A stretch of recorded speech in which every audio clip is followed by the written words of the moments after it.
우리 예배를 잠시 오늘도 말씀의 은혜가 있기를 합심해서 기도합니다. 말씀을 전합니다. 종의 입술에 기름 부으시고 우리가 펜으로 머물지 않고 우리 주님의 제자도의 첫 발걸음 결단의 시간 되게 하시고 오늘도 종의 입술을 통해서 선포되는 말씀이 우리 모든 듣는 자로 하여금 또 은혜가 있고 결단의 시간들로 되어질 수 있도록 성령 하나님 강권적으로 역사해 주시옵소서. 예수님의 이름으로 기도합나이다. 아멘. 오늘 말씀의 제목은 나를 따라오려거든입니다. 주님은 우리에게 어떠한 관계를 요구하실까? 예수님이 공생애 3년 반 동안 계시면서 또 많은 사람, 그 가운데는 다양한 부류, 다양한 사람들을 이제 만나셨죠. 이 땅에 거치시는 동안에 수많은 사람들을 만나는 과정 속에 잠시 예수님과 스치어갔던 사람도 있고 또 그 중에는 천국 가기를 정말 원해서 작심하고 주님께 왔지만 자기 것을 포기할 수 없어서 그냥 되돌아가는 참 안타까운 그러한 부자 사람도 있었고 또 때로는 수많은 군중들이 주님께 모여들었지만 그들이 주님을 통해서 얻고자 하는 또 주님을 통해서 누리고자 하는 그러한 방향성과 주님이 가시고자 하는 그러한 목적지와 다르기 때문에 모여들었지만 때로는 전부 집으로 흩어져 버리는 그러한 경우도 있었습니다. 우리가 계속해서 우리 팬이냐 내가 제자로 주님을 따를 것이냐 이러한 질문을 계속 제가 드리고 있는데 팬은 이제 좋을 때는 열광을 합니다. 그런데 팬의 특징은 희생을 하지 않는다는 거죠. 수많은 군중들이 팬으로 주님 앞에 모여들었지만 희생을 요구하셨을 때 그들은 전부 등을 돌렸습니다. 주님은 이러한 사람을 필요로 하시는 게 아니고 많은 군중이 아니라 그 가운데에 제자로 결단할 소수의 사람을 원하신다는 겁니다. 팬에서 제자로 변모해가는 여행의 출발점은 내 안에도 팬이 있구나라는 것을 발견한 사람이 출발할 수 있다는 거예요. 그리고 주님과 더 깊은 관계로 나아가기를 사모하는 사람들 겁니다. 주님은 모여든 군중들 중에서 주님과 더 깊은 관계의 자리로 함께할 사람들을 선별해 가십니다. 그들이 자신의 일을 대신할 자이고 또 하나님 나라의 주인공들이기 때문에 그렇습니다. 자, 여러분, 우리 신구약 성경 66권 중에서 어떤 사람이 그 66권 중에 딱 한 구절을 나는 알고 있다라고 한다면 어떤 구절일 것 같아요?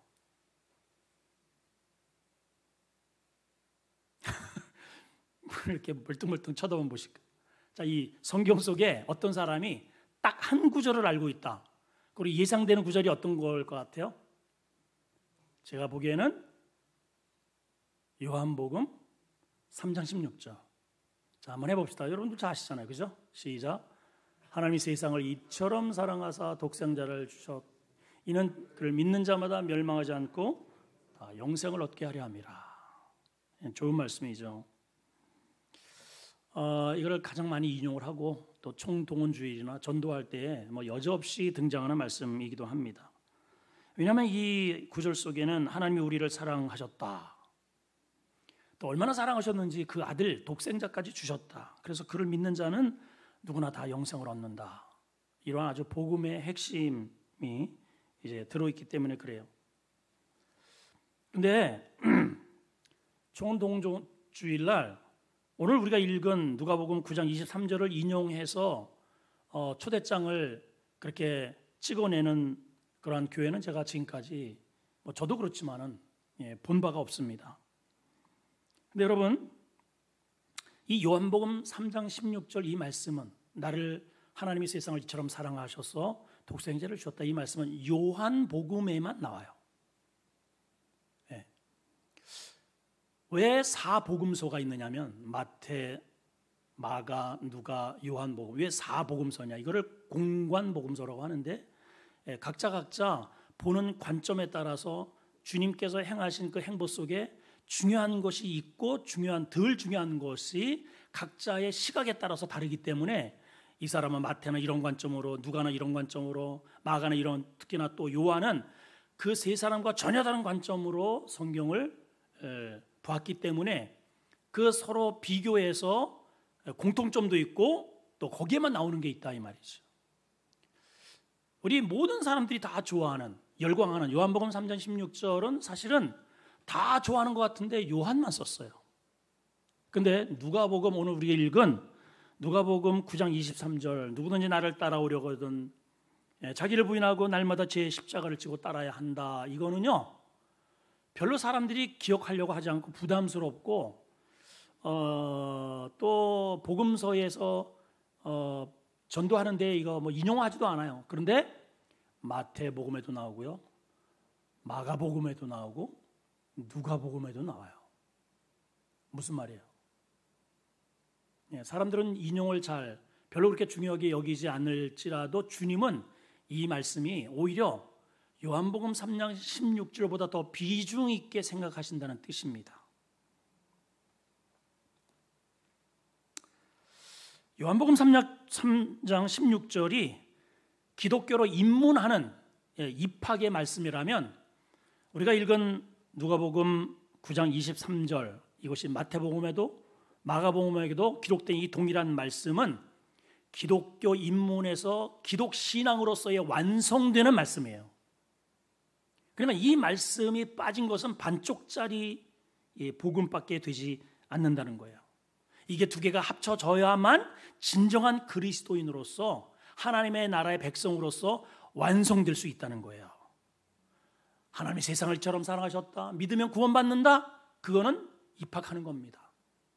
입학해서 얼마나 공부를 잘하고 성실하게 학교 생활을 했느냐에 따라서 졸업할 때는 그 위치와 그 사람의 가치와 그 사람의 갈 방향이 전혀 달라지듯이 이 들어갈 때는 우리가 요한복음 3장 16절이 필요하지만 우리가 이 세상에 하직할 때에는 요한복음 3장 16장으로서 우리를 평가하시는 게 아니고 누가복음 9장 23절로 평가하신다는 겁니다, 여러분. 그래서 이게 중요한 거예요. 자, 오늘 이 말씀 속에 담겨 있는 세세한 조항들을 오늘 살펴보면서 은혜를 나누고 싶습니다.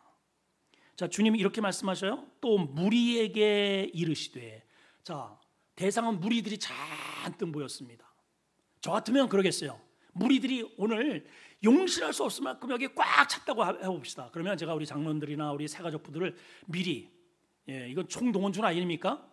그래서 오신 분들 빨리 전부 다 카드 작성하고 전화번호 적게 하고 그냥 나가는 사람들은 왜 나가는지 꼭 그 이유를 꼭 밝혀서 뒷문이 열리지 않도록 하고 이거 철저하게 대비를 할 것 같아요. 저 같으면. 그렇지 않겠어요, 여러분? 그냥 우르르 왔다가 우르르 이렇게 나가면은 텅 비면은 이게 말이 안 되잖아요. 근데 오히려 주님은 그렇게 많이 모여들었는데 오히려 그 중에서 그 대다수의 많은 사람들에게 말씀을 하시는데 뒷문을 이렇게 닫게 하는 게 아니고 오히려 뒷문을 열어놓는 메시지를 선언하십니다. 아니 누가 이 메시지를 듣고 이거 남겠어요? 자기를 부인하고 십자가를 져라, 죽어라. 아니 이렇게 부담스러운 말씀을 그 무리한테 해놓고 교회가 부흥되기를 원한다. 이게 좀 맞지 않아요. 근데 주님은 그렇게 하셨단 말이죠. 그러니까 주님의 의도는 뭐냐? 많은 무리가 필요한 게 아니고 정말 자신을 진실로 따를 소수의 사람이라도 그 사람들이 필요하다는 거죠. 아멘들을 안 하십니다. 이 중요한 타임에. 다시 여러분, 우르르 모여드는 그 수많은 군중이 필요한 게 아니고 정말 하나님 나라의 가치와 내가 예수를 정말 따라야 되는지에 대한 당위성을 정확하게 인식하고 그렇게 해서 주님을 따라갈 제자를 주님은 선별하신다 그 말이에요. 여러분 오늘 그러한 결단의 은혜가 있기를, 여러분 안에 내면에 그러한 변화가 있기를 주의 이름으로 축원합니다. 무리에게 지금 말씀하시는 거예요. 그러면서 이렇게 첫 말문을 여십니다. 아무든지. 이 단어가 굉장히 중요해요. 따라합시다. 아무든지. 이 말씀을 한번 풀어가 봅시다. 아무든지라는 말이 무슨 말일까요? 한마디로 그 하나님의 영광의, 하나님 나라의 그 영광의 거룩한 주님과 동행하는 그 영광의 그 행보의 자격 기준에 대한 말씀이에요. 여러분, 서울대학교 아무나 못 들어가잖아요. 서울대학교 아무나 들어와라, 이거 그렇게 안 해요. 여러분, 성적도요 300점 만점에서 적어도요 280점, 90점 대가 되어야 이게 거기 또 선생님이 그래야 원서를 넣어줄 수 있어요. 100점대, 150점대, 200점대도 안 돼. 예를 들어서 한 150점대 되는 학생이 선생님 저 서울대학교 가고 싶어요. 서울대학교 써요. 너무 안 된마. 써주지도 않아요. 그런데 하나님 나라의 주님의 제자가 되는 자격 기준에 대해서 주님이 뭐라고 이 엄청난 선언을 하시냐면은 아무든지래요. 여러분, 아무든지를 한번 해석해 보세요. 공부를 잘하든지 못하든지 상관없대요. 주님은 부자든지 가난하든지 상관이 없대요. 잘생겼든지 못생겼든지 실력이 있든지 없든지 우리는 실력 있는 자를 찾아요. 경험 많은 자를 찾아요. 여러분, 대기업이나 하여튼 돈 많이 주는 곳일수록 이 문이 좁습니다. 여러분, 아무나 안 받아줘요. 그런데 주님은 뭐라고 말씀하시냐면은 나와 함께 나의 제자가 될 내 이 영광의 공동체에 함께 이 일을 감당할 사람은 누구든지, everyone, everybody okay라는 everybody okay. 근데 우리 스스로가 말이죠. 사람들은 주님은 이렇게 문을 확 개방해 놓으셨는데 우리 사람들 스스로가 자격이 없다라고 숨어 버리는 경우가 종종 있습니다. 세상 사람들은 뭐 말할 것도 없고 심지어는 하나님을 믿는 우리 믿음의 성도들 가운데서도 주님이 부르셔요. 얘야, 나와 함께 일 좀 하자. 목사님, 제가 어떻게, 이미 나이도 있고 뭐 나이 드신 분은 항상 그게 무기야. 주님은 뭐라 그래요? 괜찮다고 그러잖아요. 아무든지. 거기에 나이 조건 걸으셨어요? 대답해 보세요, 빨리. 없죠? 없어요. 목사님, 저 지금 몸이 아파가지고 좀 병 들었는데 그 조건 있어요? 없죠? 없어요. 제 그 사무실에 저도 얼마 전에 이제 발견을 한 건데 이렇게 커피를 이제 마시다가 아마 문과 이렇게 부딪혀가지고 이제 쏟았어요. 그래가지고 이제 소파에 이렇게 전부 다 닦고선 저는 괜찮을 줄 알았더니 어느 날 이제 소파를 이렇게 했는데 이렇게 그 소파를 이렇게 이제 정리를 하는데 그 소파가 아니고 참 그 뭐죠? 이게 등받이 같은 거 그거 쿠션을 하는데 한쪽은 보라색이고 한쪽은 이제 아이보리색이라 이제 흰색 비슷한 그 아이보리색인데 거기에 커피가 잔뜩 묻었더라고요. 그래가지고 제가 어떻게 할게요? 얼른 뒤집어 놨죠. 이렇게 그래가지고 지금 가면은요 안 보여요. 왜냐? 제가 이렇게 뒤집어 놨걸랑. 왜냐면 사람들이 보면은 아유 목사님 그 저기 어떻게 쿠션에 이게 커피 자국이 우리 집 사람도 몰라요. 그냥 빠르면 되는데 그냥 그 하여튼 빠르면 되는데 그 왜 안 빨았는지 모르겠어. 하여튼 그 사모님 빨아주세요. 자, 우리는 제가 이 말씀을 왜 드리냐면은 누구나 그 쇼파는 빨 생각을 하면서 정작 우리 마음 속에 얼룩진 게 있죠. 죄의 물들이 탁 튀겨가지고 우리 여기에 이런 얼룩 저런 얼룩 그 죄의 얼룩들이 잔뜩 묻어 있습니다. 이러다 보니까 이거는 우리 자꾸만 누군가가 그 얼룩을 바라보고 거기에 관심을 가지고 이렇게 들춰내고 그 얘기를 할까봐 전전긍긍을 해요. 우리 사실 그러면서 살아가요. 심지어는 주님이 우리를 부르셔도 그 얼룩 때문에 못하겠다는 거예요. 많은 경우에 있어서 저는 그런 우리 성도들을 봐요. 목사님, 저에게 이런 얼룩이 있는데요, 이런 흔적이 있는데 저는 목사님 안 됩니다. 성경에도 예수님의 제자 가운데에 이러한 심정을 가장 많이 느꼈을 법한 사람이 있어요. 그게 누구냐면 마태라는 사람입니다. 누구요? 마태. 그 사람은 아예 처음에 마태를 소개할 때에 얼룩의 자국이 있다라고 이렇게 딱 아예 아주 공개적으로 소개를 하면서 그 사람을 소개를 할 정도예요. 이 마태에 다른 이름이 하나 있는데 레위라는, 그래서 레위 마태라고 되어 있어요. 이 레위가 누굽니까, 여러분? 이스라엘 가운데서 제일 많이 사용하는 게 데이빗. 그래서 다윗이 원체 이제 유명한 왕이니까 너도 다윗처럼 살아라, 유명해져라, 성공해라. 그래서 부모들이 그 조상의 그런 뭐 사무엘이든지 다윗, 모세 이렇게 많은 이스라엘은 거의 윗 조상 때의 그 이름들을 자식들에게 계속해서 이렇게 물려가는 경우가 많아요. 그래서 이제 왕들 보면은 여로보암 1세, 여로보암 2세, 3세 뭐 이런 원인이 그렇게 되라는 거죠. 다윗 1세, 2세, 3세 계속 이렇게 이어가는 원인이 이제 그렇단 말이에요. 그러니까 여기 이 사람을 레위 마태니까, 레위 마태는 이방의 이름이고 본래의 이름은 레위예요. 레위. 그러니까 아버지가 제가 봤을 때는 분명히 레위는 제사장 가문 아니에요? 제사장 가문, 하나님 성막과 성전에서 아예 직업을 그것으로 하고 있는 지파가 레위 지파란 말이죠. 그러니까 제가 보았을 때는 그 아버지가 분명히 제사장 가문이었을 공산이 크고, 할아버지도 그렇고, 그러니까는 그 자식에게 너도 하나님을 섬기면서 하나님 나라의 영광을 위해서 살아라 라는 의도로 레위라고 지어줬을 거예요. 당연히 그렇겠죠.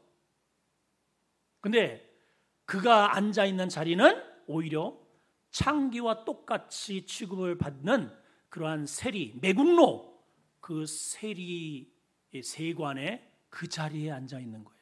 하나님을 섬기고 하나님께 거룩하게 영광을 돌리는 자리가 아닌 그런 세리의 자리에 지금 앉아있는 거죠.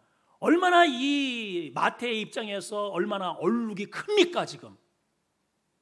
이거 얼마나 숨기고 싶었어요. 그러니까 아예 자기 자신은 사람들이 얼마나 욕을 해요. 야, 이 매국노아, 네가 레위야? 아이고, 너 같은 게 무슨 레위냐. 그 괜히 하나님 욕 보이지 말고 이름 바꿔. 그래서 마태가 된 겁니다, 여러분. 레위가 쓰지도 못해요. 그냥 사람들은 마태로 부르는 거예요. 이 나쁜 놈아, 네가 무슨 레위냐. 처음에는 이제 갈등도 했겠죠. 레위가 내가 이래도 되나? 이 아버지가 나한테 레위라고 지어줬는데 내 인생이 마태가 돼버렸네. 근데 현실, 내가 생각은 알아요. 내가 믿음으로 살아야, 우리 다 그렇잖아요. 내가 믿음으로 살아야 돼. 이런 거룩한 부담감이 한쪽에 있단 말이죠. 이게 하나님의 것인데, 이게 하나님께 드려야 되는데, 그러면서도 현실을 봤을 때 당장 학비가 없고 먹을 게 없고 쓸 돈은 많고, 이게 현실이 있단 말이죠. 현실이 어때요? 먹고 살기 힘들어요. 지금 로마 정부가 여기 지금 나라를 완전히 그냥 티투스 장군에 의해서 나라가 폭삭 망하고, 완전히 민족들은 다 디아스포라가 되고 어용 이러한 딸랑따네이들이 계속해서 정권을 이렇게 휘어잡아서 그냥 엄청난 세금을 그냥 부과하고 허덕허덕대면서 이렇게 산단 말이죠.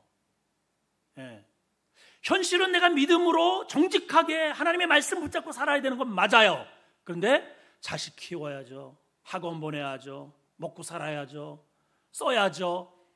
인간 노릇을 하려고 하니 꼴이 아니란 말이죠. 꼴이. 생각으로는 레위처럼 살아야 한다는 것을 알지만은 현실은 정반대의 상황이 되니까, 그래서 선택한 게 뭐냐면 타협인 겁니다. 타협. 인생 뭐 있나? 뭐 이러다가 살다 죽는 거지. 인생 뭐 있어?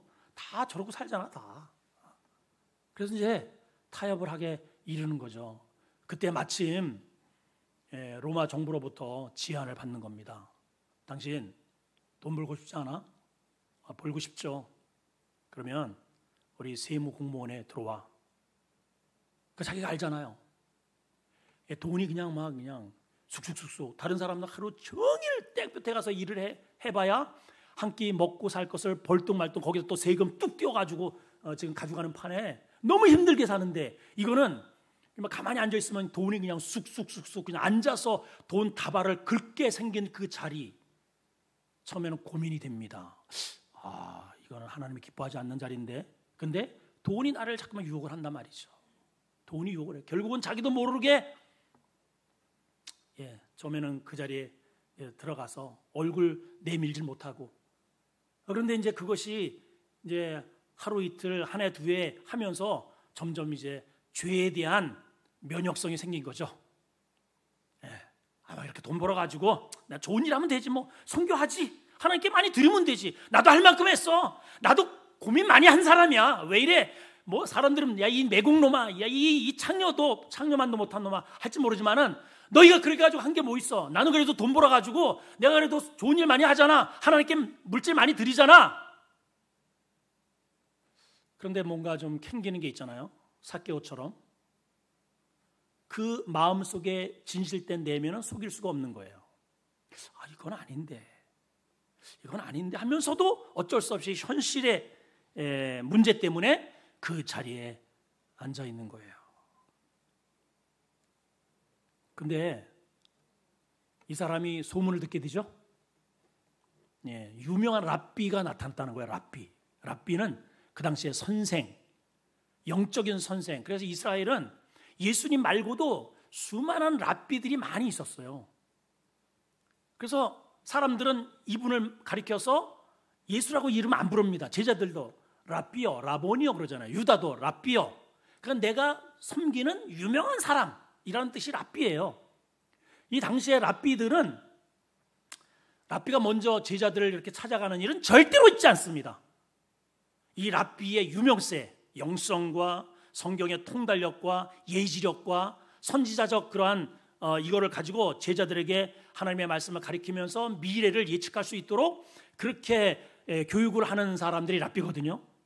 그러니까 그 유명세의 이름을 듣고 와서 어프로치를 한단 말이에요. 신청서를 작성을 하는 거예요. 나 거기 문화생이 되고 싶습니다. 그러면 그냥 받아주지 않아요. 철저하게 검증에 들어가요. 시험을 치러요. 모세 오경은 기본, 거기에 제사법, 절기, 예를 들어서 레위기 13장에 여호와 이름이 몇 번 나오냐 써라. 여러분 쓰겠어요? 여러분 그 성막에 보게 되면요, 이 성막 안에 요 단은 몇 규빗 이 전부 이 기둥도 몇 규빗 그 식양이 이게 얼마나 복잡한지 몰라요. 그거 써라. 그래서 통과 안 되면 안 받아주는 겁니다. 그러니까 공부 들어가기 전에 엄청나게 해야 돼요. 바울이 무슨 문화생? 가말리엘 문화생이라고 그러잖아요. 그 가말리엘이라는 사람이 사람이에요, 사람. 랍비예요. 그러니까 굉장히 그 당시에 유명한 거기에서 공부를 하고 나오는 사람은 당신 어디서 공부해? 가말리엘 문화생은 다 인정을 해주는 거예요. 이제 지금 이해가 되셨죠? 그러니까 유명한 랍비의 그 문화생이 되려면 시험을 치러야 되고 비싼 대가를 가서 등록금을 내야 되고 그렇게 해서 수학을 하는 겁니다. 근데 이분은 좀 달라요. 랍비는 랍비인데 사람들이 가서 이렇게 돈을 내고 이게 뭐 이렇게 해가지고 시험을 치러서 받아주는 게 아니고 제자를 그분이 랍비가 찾아다닌다는 거예요. 이상한 랍비예요, 정말. 그리고 뭐 어부도 뭐 이렇게 그 제자를 삼았다 그러고, 무슨 뭐 요한의 쫓겨난 그 제자들도 있다 그러고 뭐 별 얘기가 다 있어. 예.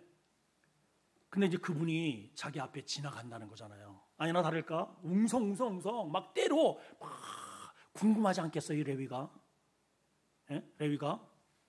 그럼 이제 그냥 지나가면 될 텐데 그 지나가다가 그 유명한 그 랍비, 예수라 그러는 랍비가 자기를 이렇게 슉 쳐다보더니 뚜벅뚜벅 걸어옵니다. 여러분 한번 생각해 보세요. 얼마나 가슴 떨려요 지금. 이분이 여러분 나다나엘 사건도 알잖아요. 저를 언제 압니까? 빌립도 마찬가지죠. 내가 이미 너 무화과나무 아래에 있었을 때부터 너를 알았어. 선지자라면. 그러니까 그 입에서 바로 나오잖아. 선지자시군요. 그러니까 레위가 그거 다 들었잖아요. 그러니까 자기를 눈을 바라보면서 뚜벅뚜벅 걸어오시는 그 주님을 바라봤을 때 어떤 생각이 들겠어요? 얼마나 가슴이 떨리겠어요? 내가 이름이 레위인데 이런 더러운 창녀 취급을 하는 이 세간에 앉아 있는데 야, 나한테 무슨 말씀을 하실까? 무슨 책망을 하실까? 이렇게 마음이 졸였지 않겠어요, 여러분? 그렇지 않겠어요? 오늘날 보면은 임직 받았단 말이에요. 장로입니다. 권사입니다. 그런데 지금 술집에 지금 앉아 있는 거예요. 술집을 지금 경영하고 있는 거예요, 내가. 술집을 하고 있어요. 예. 근데 목사님이 거기 뚜벅뚜벅 술통이 벌려 있는데 찾아갔다고 칩시다. 여러분 어떻겠어요? 목사님 오시네요. 어서 오세요. 무슨 들 드릴까요? 이럴까요, 여러분? 그러시겠어요? 그럴 리가 없죠. 그 얼마나 부끄러운 일입니까? 지금 레위가 그렇다 이 말이에요. 지금 한창 그렇게 가슴에 쫄고 있는데 무슨 책망을 들을까? 무슨 면책을 들을까? 이러고 있는데 느닷없이 주님이 자기에게 말을 겁니다. 말을 걸어요. 자, 뭐라고 말을 거는지 한번 볼까요? 마태복음 9장 9절 한번 볼까요? 시작. 예수께서 그곳을 떠나 지나가시다가 마태라 하는, 여기 마태는 이제 바뀌어진 이름이에요. 원래는 누구요? 레위. 예, 레위라는 사람이 어디에 앉아 있어요 지금? 세관에 앉아 있는 것을 보시고 말씀하셔요. 뭐라고요? 너 왜 여기 앉아 있냐? 너 왜 여기 앉아 있어? 네가 있을 자리가 아니야. 이래야 정상이잖아요. 근데 주님이 뭐라고 하셔요? 나를 따르라. 거두절미. 나를 따르라. 따라합시다. 나를 따르라. 자, 이 말씀 속에의 의미가 뭐예요? 자격 조건 따지지 않는다는 거예요. 중요한 것은 네가 지금 그동안에 어떻게 살았는지, 어떤 자리에 있는지, 돈이 있는지 없는지, 그동안에 하나님을 무관하게 살았든지 어쨌든지 그거 상관없이 지금 네가 나를 따를 마음의 준비가 되어 있느냐, 나는 그거 하나 보겠다, 이 말입니다. 여러분 아멘이시죠? 여러분 이 말씀을 이렇게 하시는 말씀을 가지고 레위도 충격을 받았지만은 주변 제자들이 더 기절초풍을 했어요. 오죽하면 사람들은요, 거기에 주변에 있는 예수 하나님을 잘 믿는다고 하는 바리새인들이 그 모습을 딱, 요 다음에 나타나는 메시지가 주님이 그 세관의 그 레위와 함께 식사를 하시는 광경이 나오거든요. 그냥 손가락질합니다. 아니 메시아라고 하면서 랍비라고 하면서 어떻게 저 세리 죄인들과 함께 식사를 하는도다. 그러니까 제자들조차도 우리 선생님이 도대체 이해를 못하겠다. 일반 랍비들은 그렇게 안 한다 그러잖아요. 절대로 그렇게 하는 법이 없어요. 그런데 우리 주님, 랍비 되시는 우리 주님은 그들과 식사도 하시고요, 찾아가셔서 조건 없이 나를 따라오라고 제안도 하셔요. 여러분 세상은요 절대로 그렇지 않죠. 아무나 오시오 해놓고 저 밑에 보면은 단 신용불량자는 안됨, 이 단서가 붙어 있어요. 여러분 세상에 아무나 오라 그래요. 여러분 길 가다 보면은 이런 문구 자주 보실 거예요. 공짜 폰 드림. 보셨어요, 안 보셨어요? 우리 권사님은 이제 관심이 없으시니까 권사님은 제외하고, 많이 보셨죠? 공짜 폰 드림. 그러니까 자 들어갑니다. 이거 공짜 폰이에요, 진짜? 그래서 이제 개통을 합니다. 이거 얼마짜리? 이게 원래는 100만 원이 넘는 건데 공짜로 드립니다. 그 여러분 돈 내요, 안 내요? 안 사보셨어요? 지금 삐삐 차고 다녀요? 공짜 폰 한다는데 들어갔어요. 들어갔는데 돈 내요, 안 내요? 안 내요. 예, 안 내요. 진짜 공짜로 줘. 이거 100만 원이 넘는다는데 진짜 공짜로 얼마나 기분이 좋은지 몰라. 그러고서 가져온단 말이죠. 내가 공짜예요? 안 공짜예요? 안 공짜예요. 안 공짜야. 보니까는 이제 명세서가 딱 들어오면은 폰비가 딱 나가요. 그 절반입니다. 절반. 그거를 2년 동안 내야 돼요. 여러분, 세상에 공짜가 어디 있어요, 여러분? 그 다 사기꾼들입니다. 광고지에 전부 다 무료로 드림, 뭐 어쩌고 추첨. 저도 전화 그런 거 종종 와요. 저기 고객님 당첨되셨습니다. 이게 뭔데, 뭐가 어쩌고 저쩌고 했는데, 당신이 많이 가지세요. 그리고 이제 끊어요. 한 번은 제가 거의 화천에 봉사하러 갔을 때, 이제 끝나고 나서 이제 식사를 하는 중에 저녁 그때가 6시가 넘었어요. 그러면 일반적으로 업무가 끝날 시간이잖아요. 근데 저도 이제 그걸 깜빡하고 전화가 아주 낭낭한 목소리의 그 남자 친구한테 전화가 왔더라고요. 그래서 고객님, 그동안에 한 번도 걸음 없이 핸드폰을 잘 사용하셔서 지금 얼마 지금 내고 계시죠? 그래서 이제 제가 많은 계속 카톡하고 문자하고 해서 우리 성도들도 이제 케어하고 해야 되기 때문에 무한 그 데이터를 이제 써야 됩니다. 그러니까 핸드폰비가 꽤 많이 나가요. 처음에는 한 10만 원대 이렇게, 지금 아마 8, 9만 원 정도 아마 하는 것 같은데, 그렇게 이제 오래 썼다 이 말이에요. 그래서 우수 고객으로 그렇게 특별히 몇 분 중에서 지금 당첨이 되어가지고 이제 그렇게 됐다는 거예요. 그래서 그러냐고, 감사하다고. 그래서 이제 계좌번호를 불러주시면은 뭐 그렇게 해서 어떻게 하여튼 자세히는 몰라도 그거를 절반으로 깎아드린다는 거예요. 좋아요, 안 좋아요? 제가 막 흥분이 돼가지고요. 그러냐고, 감사하다고. 그래서 이제 통장번호 앞에 뭐 세 자리 뭐 어쨌든 처음에 이제 불러달래. 그래서 이제 불러줬죠, 앞에. 그러더니 그 다음은요. 그래요, 그 다음은요. 그래서 그 다음도 불러야 돼요. 그래가지고 제가 이제 밥을 먹다가 이제 핸드폰 들고 나갔어요. 그래서 나가면서 시계를 보니까는 6시 반이야. 그때 제가 정신이 빠딱 오더라고. 6시 반이면 뭐 일반적으로 업무 끝난 시간이잖아요. 예. 그래서 이거 풀 번호를 불러줘야 됩니까? 그랬더니 그게 뭐 하여튼 말이요 얼마나 잘하는지 모르죠. 깜빡 속을 때. 저 안 받을게요. 그랬더니 저거 나도 애들이 에이 하면서 욕을 하더라고.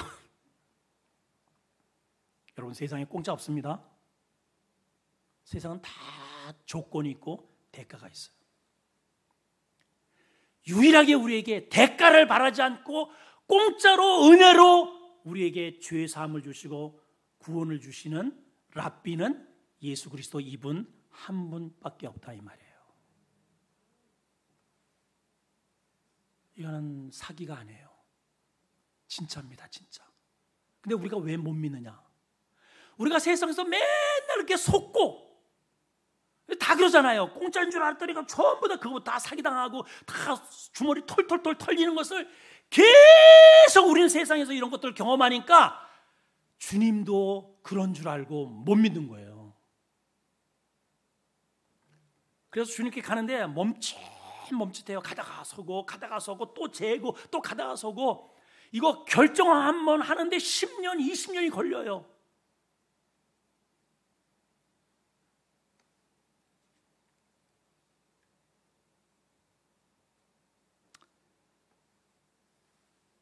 이 레위가 자기도 그런 삶을 살잖아요.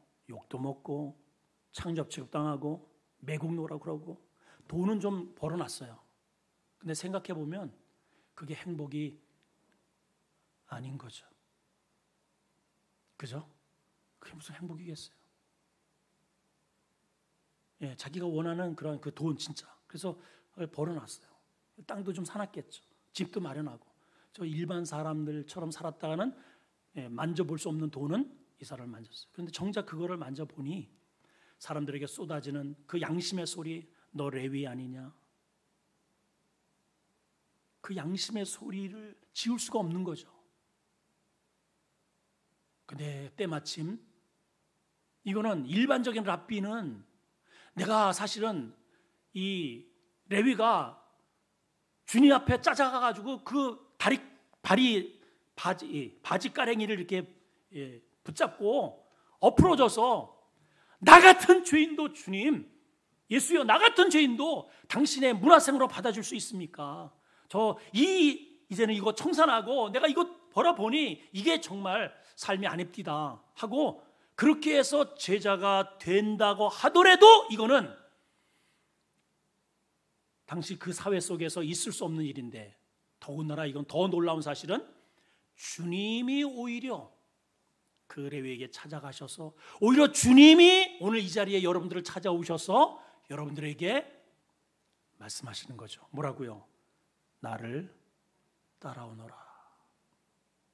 여러분 어떻게 하시겠어요?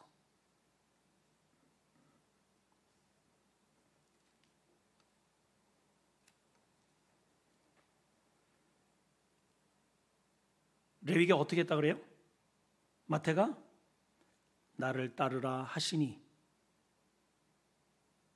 고민은 됐겠죠. 그 순간에. 근데 그 다음 절은 일어나 따르니라. 일어나 따르니라. 그의 삶의 가치와 그의 내용과 그의 방향과 이게 완전히 터닝 포인트 되는 순간입니다. 여러분 오늘 이 자리가 그런 자리가 되기를 축복합니다. 할렐루야. 오늘 한 가지만 더 보시면, 자, 주님께서 누구든지라 그랬어요. 아무든지 자격 조건 따지지 않겠다는 거죠. 자, 그 다음에는 뭐라고 말씀하시냐면 나를 따라오려거든. 따라합시다. 따라오려거든. 그래서 오늘 말씀의 제목이 나를 따라오려거든이에요. 자, 오늘 이 말씀을 좀 집중할 필요가 있는데 우리가 그냥 쑥 지나가서 읽어버렸잖아요. 그냥 이 말씀 속에 담겨져 있는 내용이 어떤 내용인지 우리가 깊이 생각을 안 합니다. 오늘만큼은 한번 생각을 한번 해보시자는 거죠. 자, 나를 따라오려거든, 이 주님이 직접 하신 말씀이잖아요. 어떠한 유명한 설교가가 한 얘기가 아니고 예수님이, 하나님의 아들이 하나님의 나라의 제자가 되는 그 과정 속에 두 번째 제시된 언어란 말이죠. 아무든지 누구든지 가운데에서 그 다음에 언어는 나를 따라오려거든. 여기 따라온다라고 하는 원어적 의미는 어떤 의미냐면은 연인 관계에서 흔히 사용하는 열정적 사랑에 관련된 미스입니다. 이게 열정적, 남녀가 만났는데 사랑이 불이 붙어버렸어요. 그래서 그 사랑에 불이 붙었으니까는 여자가 이제 남자하고 같이 이제 따라가고 싶은 거예요.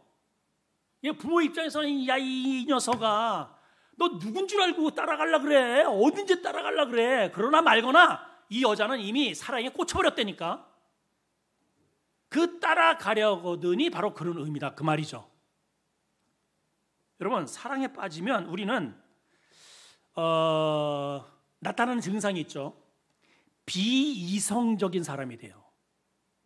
비논리적인 사람이 됩니다. 일반적인 사람이 생각하는 범주를 초월해요. 그런 이상한 행동을 해요. 일단은 돈을 계산하지 않고요. 일반적인 친구 관계는 아무리 친해도요, 내가 밥을 한번 사잖아요. 그러면 그 다음에 만나면은 나도 모르게 이번에는 이거 사.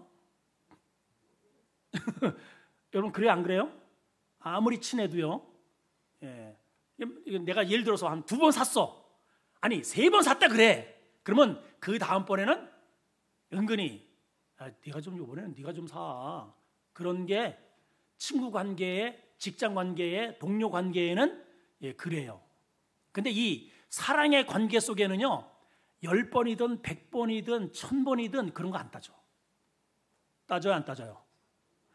내가 사면서도 그렇게 기분이 좋을 수가 없는 거예요.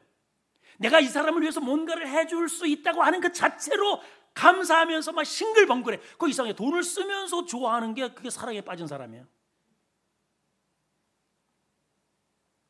거리를 계산을 안 하더라고요. 거리를 계산을 안 해요. 상대에게 뭐 대가를 바라지도 않아. 그냥 웃어준 건데 그냥 그래 해가지고 그녀가 웃었대. 자기는 그냥 월급 한 달치를 다 쏟아버렸는데 그리고 얻은 거는 웃어줬대요. 빵긋 이렇게 웃어줬대. 돌아와가지고 막 웃었다고 그냥 잠을 못 자네. 그러니까 엄마가 이 미친놈아 정신 차려라. 근데 이 사람은 지금 정신을 차린 거 하는 거예요 지금. 이 사람의 입장에서는 이 여인의 돈보다도 시간보다도 그 여인의 가치를 알기 때문에 그런 거죠. 그렇죠 여러분? 오늘 뭐 이렇게 썰렁하네. 이미 사랑의 이거를 옛날이요 그래서 그런가요?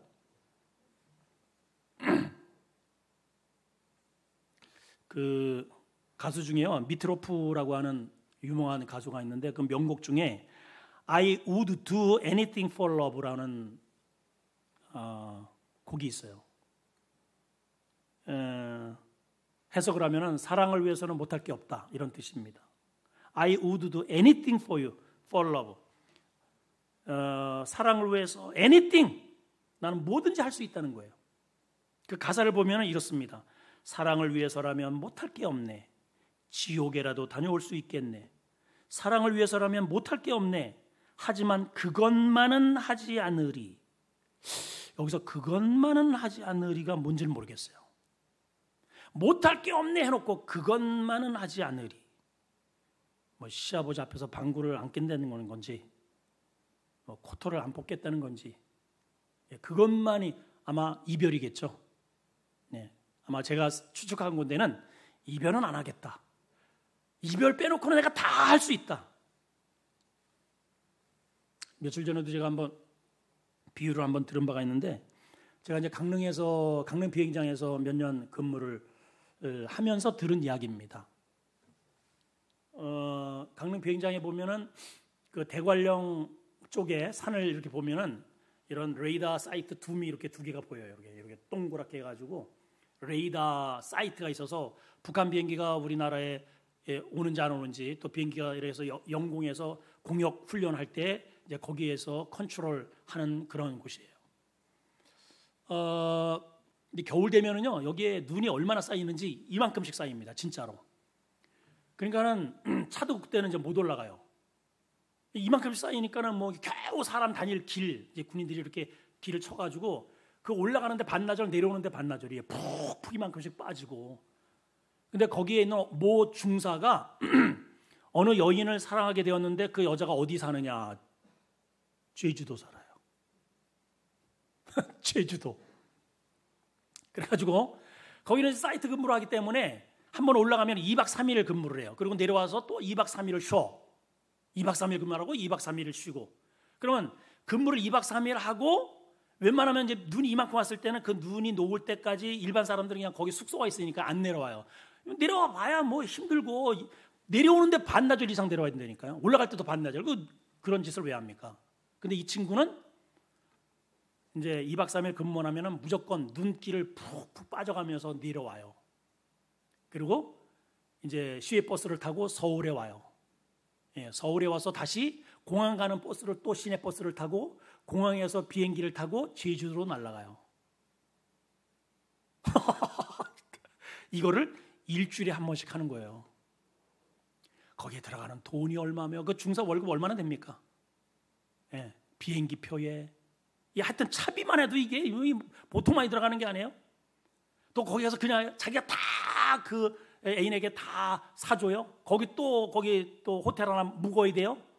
그 기껏해야 뭐 하루 정도 있다가 다시 이제 복귀를 해야 되니까는 비행기를 타고 또 김포공항에 와서 거기에서 또 버스 타고선 또 시외버스 타고 또 다시 거기 평창에 가서 평창에서 또 걸어가지고 또 그 근무장에 올라가는 일을 일주일에 한 번씩 하더라 이 말이에요. 그 주변에서 전부 다 미쳤다는 거야. 너 미쳤어 너. 저 또 미친놈 또 온다. 저 미친놈. 아예 그 별명이 미친놈이에요. 사랑에 미친 사람. 근데 이 사람은요 싱글벙글입니다. 좋아 죽어. 사람들은 그 의미를 모르는 거예요. 얼마나 힘들어요. 얼마나 힘들어. 그 눈길을 헤치고선 거기에 내려오죠.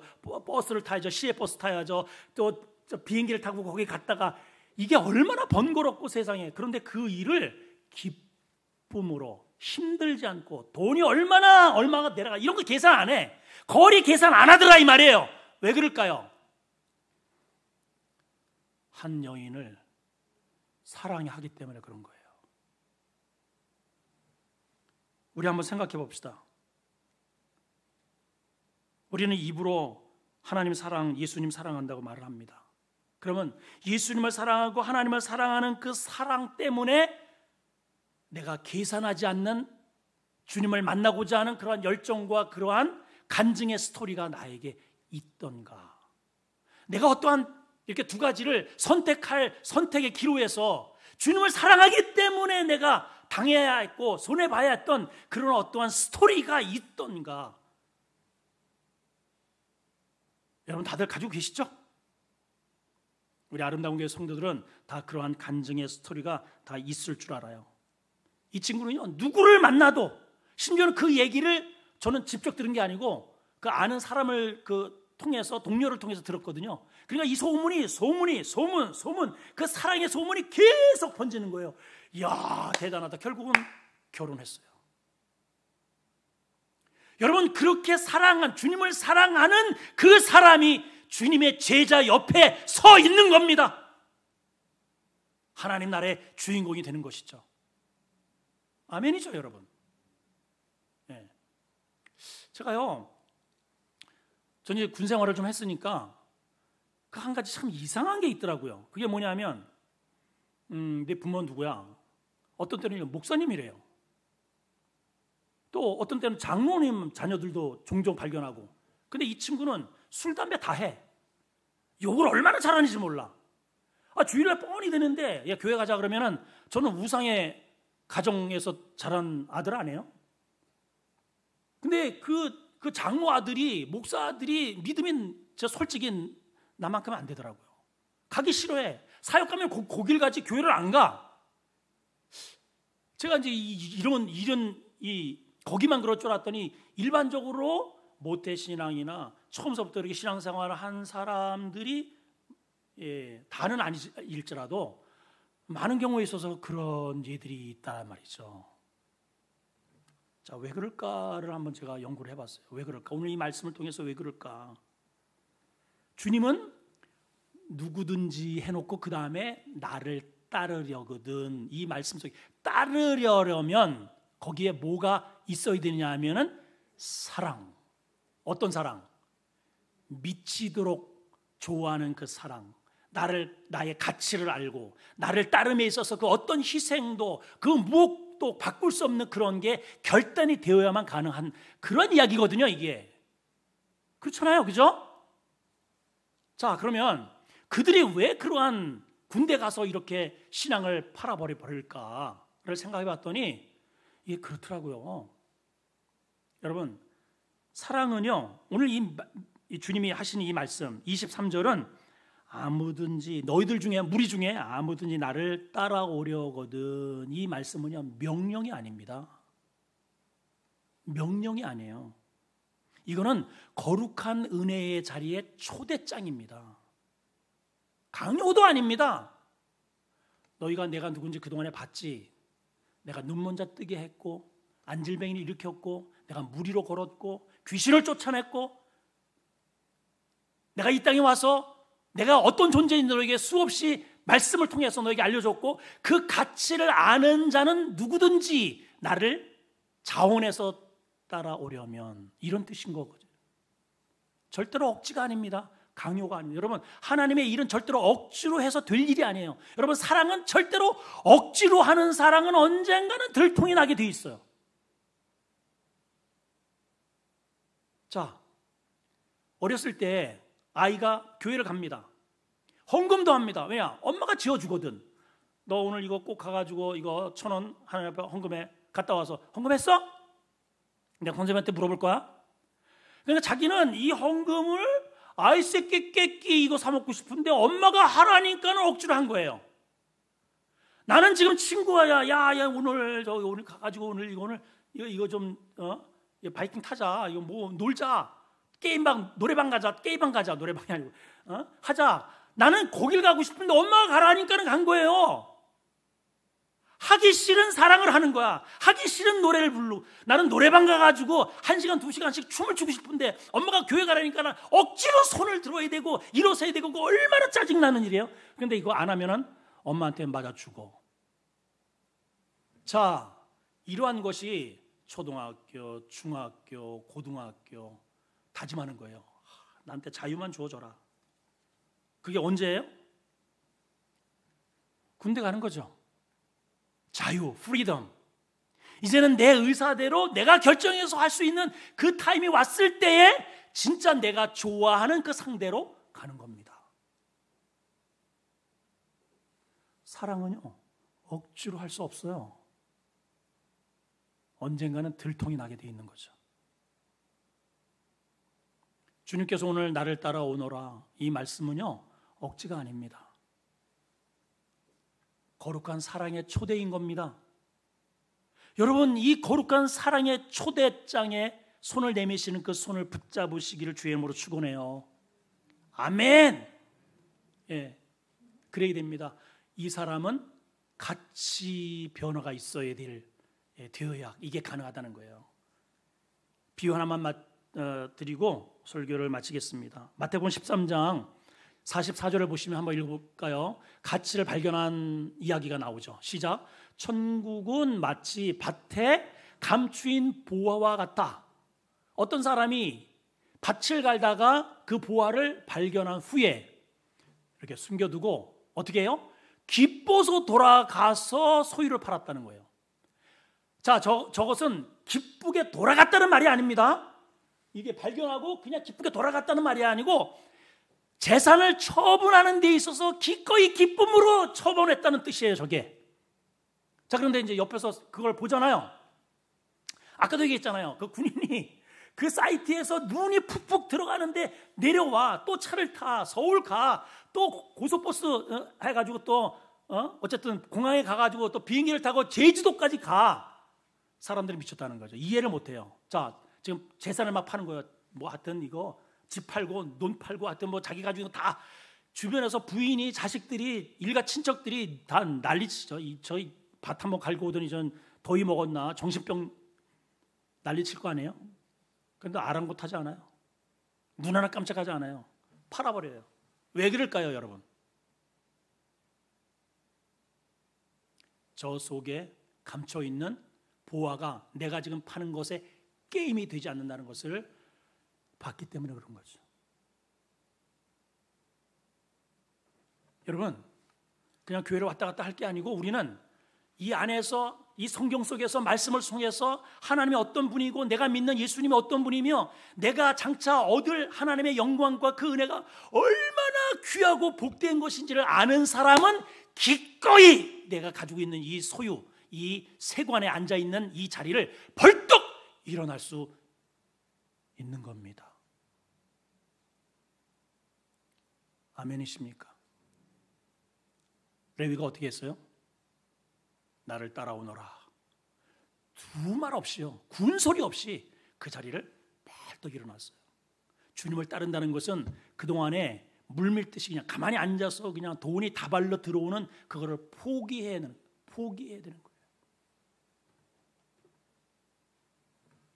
근데 그거를 기꺼이 레위는 결행을 했단 말이죠. 기꺼이 저 농부는 자기의 가산을 파는데 주저하지 않았단 말이에요. 왜 그럴까요? 내가 본 가치 변화가 있었기 때문에 그런 거예요. 내가 그 밭을 사는 순간 내 앞으로 나의 위치와 우리 가정이 누리는 축복과 내가 앞으로 살 집이 그려지잖아요. 내가 주님을 내 마음 가운데 얻는 순간, 내가 하나님과 동행하는 순간 내 미래가 어떻게 펼쳐질지를 아는 사람은 기꺼이 내가 가진 이 세상의 이 허드렛, 사도 바울처럼 이 쓰레기와 같은 이런 것들을 쉽게 포기할 수 있어요. 그게 안 되면은 놓을 수가 없는 거죠. 사랑하는 성도 여러분, 오늘도 주님은 우리에게 거룩한 선택의 자리로 오늘 오셔서 함께 가자고 손을 내밀고 계시네요. 선택은 이제 우리 몫입니다. 내가 이 자리에서 그 주님이 내미시는 손을 붙잡고 세간의 자리에서 일어설 것인지, 아니면 여러분 그럴 수 있어요. 그냥 세간에 앉아서 펜으로 주님, 나도 주님 좋아해요. 그래서 가끔씩 편지 써드리고, 돈 많겠다, 많이 버니까는 그거 가지고 선교하고 구제하고 할 수 있어요. 그런데 그 사람은 그냥 팬입니다. 팬은요 언제든지 돌아설 수 있어요. 그렇게 모였던 팬들이 주님이 돌아가셨을 때 다 바라봐 놔주시고 예수는 죽이시오라고 돌아선 자거든요. 주님이 원하시는 것은 군중이 아닙니다. 주님과 함께할 제자를 부르고 계셔요. 오늘 그 주님의 손을 잡고 벌떡 일어서는 우리 믿음의 성도들 되시기를 축원합니다.